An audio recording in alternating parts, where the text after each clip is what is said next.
이 아침 우리에게 주시는 하나님의 말씀 로마서 제11장 33절에서 35절의 말씀입니다. 로마서 11장 33절에서 36절의 말씀 우리 함께 읽도록 하겠습니다. 깊도다 하나님의 지혜와 지식의 풍성하며 그의 판단은 헤아리지 못할 것이며 그의 길은 찾지 못할 것이로다. 누가 주의 마음을 알았느냐? 누가 그의 모사가 되었느냐? 누가 주께 먼저 드려서 갚으심을 받겠느냐? 이는 만물이 주에게서 나오고 주로 말미암고 주에게로 돌아감이라. 그에게 영광이 세세에 있을지어다. 아멘.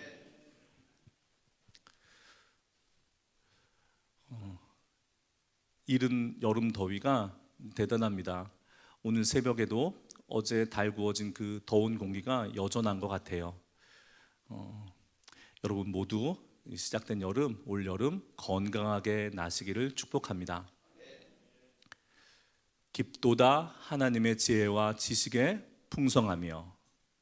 바울 사도는 로마 교회에 보내는 복음 이야기를 일단락 지으며 하나님을 찬양합니다. 1장부터 11장까지 펼쳐진 복음 이야기의 끝에 하나님을 찬양해요. 그리고 작게는 9장부터 11장까지 이어지는 하나님의 그 놀라우신 위대하신 구원의 계획을 마무리 지으며, 구원 계획이 마무리 지었다는 얘기가 아니라 본인의 이야기가 마무리되는 거죠. 하나님을 찬양합니다. 그리고 이 찬양은 끝이 아니에요. 이어지는 로마서 16장까지, 그리고 우리로 하여금 영원에 이르는 시간까지 하나님은 찬양 받으십니다. 깊도다 하나님의 지혜와 지식의 풍성하며. 누가 그것을 알 수 있을까? 누가 그의 모사가 될 수 있을까? 여러분, 이 찬양을 더욱 우리들 마음에 깊이 새기기 위해서 사도가 로마 교회에 편지를 보낼 때 로마의 황제 노릇하던 네로를 한번 생각해 볼 필요가 있습니다. 네로는 자신이 찬양받기를 원했어요. 지혜로운 자로, 부요한 자로. 그래서 네로는 자신의 이름에 줄리어스 시저의 이름을 갖다 씁니다. 시저만큼 로마에서 추앙받는 사람이 없었기 때문에. 그리고 지혜로 찬양받고 싶어서 당대 최고의 학자라는 세네카를 자신의 개인 교사로 앉혀요. 시저의 이름을 갖다 쓴다고 해서 당대 최고의 학식을 갖춘 사람의 지혜를 빌린다고 해서 그가 찬양받을 수 있습니까? 안 되잖아요. 그 깊이와 가늠할 수 없는 깊이, 그 풍요로움, 오직 하나님만의 것이고 하나님만이 찬양받으셔야 합니다. 그리고 그 찬양받는 내용에 깊도다 하나님의 지혜와 지식의 풍성하며, 그 놀라우신 지혜와 지식의 우리들 구원의 경륜의 핵심은 사도가 로마서 1장 4절에서 말했듯이 복음은 우리 주 예수 그리스도시니라. 예수 그리스도입니다. 여러분, 하나님의 구원의 신비, 감사하지만, 참으로 놀랍지만 여러분 그거 다 이해되시나요? 제가 요번에 논문을 마쳤습니다. 8년 정도 걸린 것 같아요. 주제는 예수 그리스도입니다. 그분의 성육신에 대한 거예요. 그리고 그 논문을 마치면 제일 마지막에 오늘 우리가 함께 읽고 나누고 있는 말씀, 깊도다 하나님의 지혜와 지식의 풍성하며, 이렇게 적고 논문을 마쳤습니다. 제가 그 논문을 쓰게 된 계기는 그리스도의 성육신과 그의 십자가 구원 사역에 대해서 많은 현대인들이, 그리고 현대의 지성들이 이해하지 못하겠다는 그런 태도를 가지고 있었고, 그 태도가 굳어져 가는 게 안타까웠습니다. 심지어 신학자들 가운데도 예수 그리스도의 성육신, 그분이 참 하나님이요 참 인간이시라는 그 우리의 신앙의 고백을 달리 해석해야 된다. 새롭게 해석해야 된다. 우리 다른 각도로 좀 이해해 보자. 어떻게 하나님이 무한하시고 시간과 공간의 제약을 받지 않으시는 하나님께서 유한한 존재인 인간이 될 수 있느냐? 어찌 하나님의 신성과 인간의 인성이 한 사람 안에서 모순 없이 결합될 수 있느냐? 새롭게 좀 이해해 보자. 그래서 이런 제안, 예를 들자면 이런 겁니다.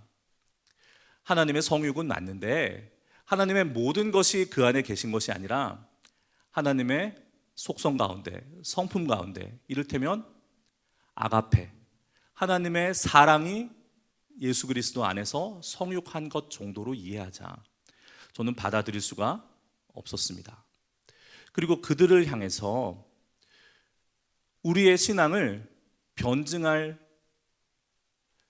저는 하나님이 주신 의지라고 생각합니다. 저는 의지가 그렇게 대단한 사람이 아니에요. 이거를 반드시 해내야겠다, 그렇게 결단하게 되었습니다. 왜 이해 못할까요? 우리도 이해 못합니다. 그 하나님의 기품을 어떻게 이해합니까?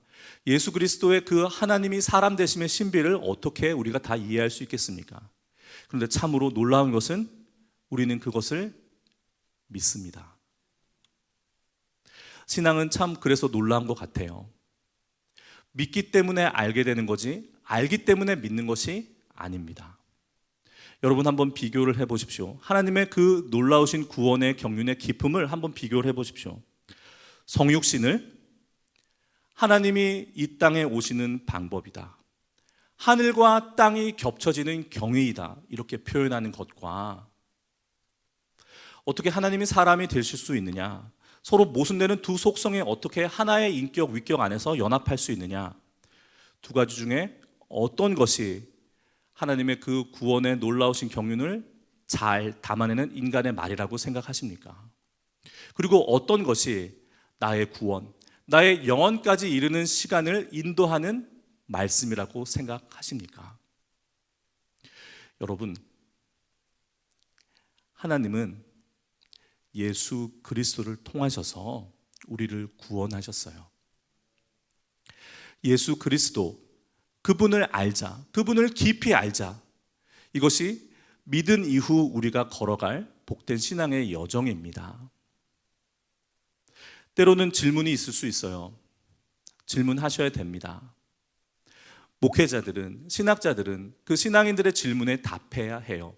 그러나 그 질문은 우리가 이미 믿었기에, 복음이 우리를 사로잡았기에 우리는 의심하는 것이 아니라 예수 그리스도를 깊이 알아가는 과정에서 필요한 그 무엇을 요구하는 것입니다. 네로가 시저의 이름을 갖다 쓴다고 해서, 세네카의 지혜를 빌린다고 해서, 그리고 그 로마를 포함한 모든 것을 다 자기가 가졌다, 자기의 소유를 주장한다고 해서 그의 말로는 어떻게 되었습니까? 로마를 다 불태우고 신도시를 짓는다고 해서 그의 이름이 역사에 어떻게 남았습니까? 결국 자살로 생을 마감하지 않았습니까? 그런 유한한 인생, 높아지려고 하면 높아질수록 비천한 자기의 정체만이 드러나는 그런 인생을 하나님께서는 사랑하셔서 친히 사람의 몸을 입으셔서 이 땅에 오셔서 하나님 나라를 우리에게 알려주시고, 하나님이 원하시는 우리의 본래의 모습, 본래적 실존을 되찾아 주시기 위해서 십자가 순종의 길을 가신 것입니다. 십자가가 옳다라는 것을 보여주기 위해서 하나님께서는 그 그리스도를 부활하게 하셨어요. 그분은 살아계셔서 부활의 몸을 입으시고 우리에게 성령을 보내주셔서 우리를 구원의 길로 인도하십니다. 깊도다 하나님의 지혜와 지식의 풍성하며, 사도의 이 찬양이 참으로 우리의 찬양 되어야 되지 않겠습니까? 여러분, 무엇으로 하나님을 찬양하겠습니까? 하나님 앞에서 우리가 그의 하나님 되심을 무엇으로 변증해 낼 수 있겠습니까? 누가 주의 마음을 알았느냐? 누가 그의 모사가 되었느냐? 우리가 먼저 주께 드려서 갚으심을 받겠느냐? 아닙니다. 이해할 수 없지만 믿어지는 하나님의 구원. 내가 값 주고 돈 내고 값을 대가를 치르고 받을 수 없지만, 살 수 없지만 나에게 주어진 하나님의 구원의 은혜. 우리의 입에서 무엇이 나와야겠습니까? 오늘 사도가 복음을 변증하며 그 가운데, 그 복음의 변증을 마치는 가운데 하나님께 올려드렸던 찬양, 만물이 주께서 나오고 주로 말미암고 주에게로 돌아갑니다. 그에게 영광이 세세토록 있을지어다. 이것이 우리의 간증이요, 이것이 우리의 찬송되어야 하겠습니다. 여러분, 하나님께 더욱 집중하십시오. 예수 그리스도를 더욱 깊이 알아가십시오. 그 깊음 속에 우리가 빠져들수록 하나님의 풍성함이 우리의 풍성함이 될 줄 믿습니다. 기도하시겠습니다. 거룩하신 하나님, 참으로 깊습니다. 참으로 풍성합니다. 참으로 놀랍습니다. 하나님의 그 구원의 신비가, 그 구원의 경륜이, 그리고 그토록 놀라운 일을 이루신 하나님 아버지의 사랑이, 하나님 찬송합니다. 하나님 찬양합니다. 우리의 삶이 구원의 하나님을 향한 끊임없는 영원한 찬송 되게 하여 주옵소서. 오늘 주신 한날, 하나님께서 허락하신 그 한날, 하나님을 향한 찬송의 노래로 채워나가게 하여 주옵소서. 우리 주 예수 그리스도의 이름으로 기도합니다. 아멘.